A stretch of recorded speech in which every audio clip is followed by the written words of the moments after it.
জানেন আমাদের যে বোনকে গ্রেপ্তার করা হয়েছিল অন্যায়ভাবে, তার বিরুদ্ধে মামলা দেওয়া হয়েছে।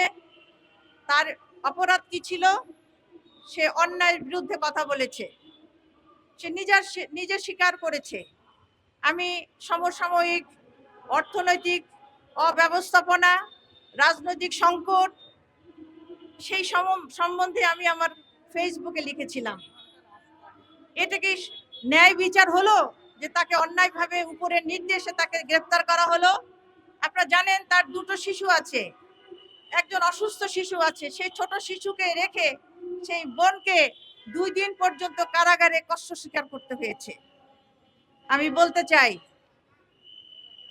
আমরা যার জন্য এই দেশকে স্বাধীন করেছি, 24 জুলাই যুদ্ধ করেছি, আমরা চেয়েছিলাম এই দেশে গণতন্ত্র থাকবে, বাক স্বাধীনতা থাকবে, এ দেশে কেউ অন্যায় করে পার পেয়ে যাবে না, রাজনীতিক শিকারে পরিণত হবে না। এই কারণেই তো আমরা যুদ্ধ করেছি।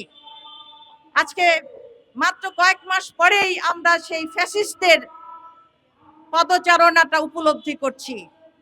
প্রিয় ভাই বোনেরা, আমরা প্রতিবাদ করছি এই আচরণ থেকে যেন সরকার পিছু হটে যায়। আমি তো বলবো, আমাদের যে বোন এই কথাটা বলেছেন তাকে আমি বলবো মানবতাবাদী, বাংলাদেশের গণতন্ত্র কন্যা। She is a symbol of democracy. Bangladesh জামাতি ইসলামের মহিলা কর্মীরা সবাই কিন্তু সিম্বল অফ ডেমোক্রেসি হতে চাই। আমরা যেখানে অন্যায় দেখব সে অন্যায় প্রতিবাদ করব, আমরা যেখানে অপরাধ দেখব, অবিচার দেখব, তার প্রতিবাদে প্রতিরোধে কিন্তু আমরা বোনেরা বসে নাই, নারীরা বসে নাই, আমরা প্রতিবাদ করব ইনশাআল্লাহ।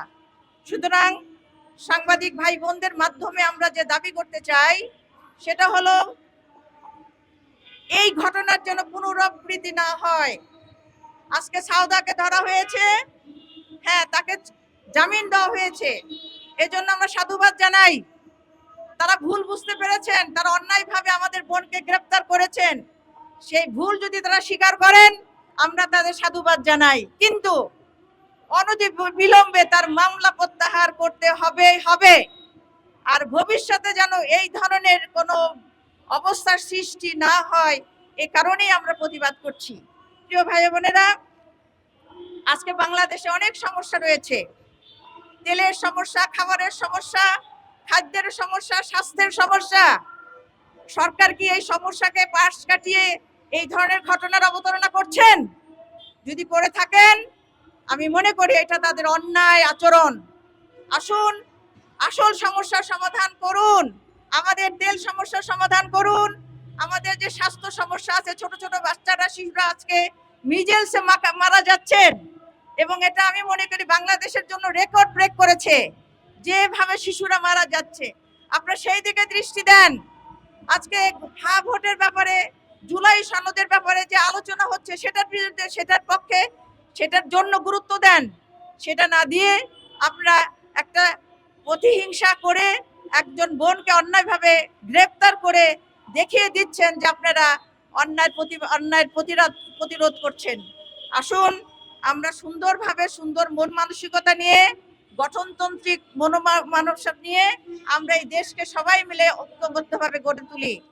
আর যদি আপনারা সেটা করতে না পারেন, আমি মনে করব, বিচার ব্যবস্থাকে বলছি, স্বরাষ্ট্রমন্ত্রীকে বলছি, আপনারা আপনাদের দায়িত্ব ছেড়ে দেন, কারণ আপনারা অযোগ্য বলে প্রমাণিত হবেন।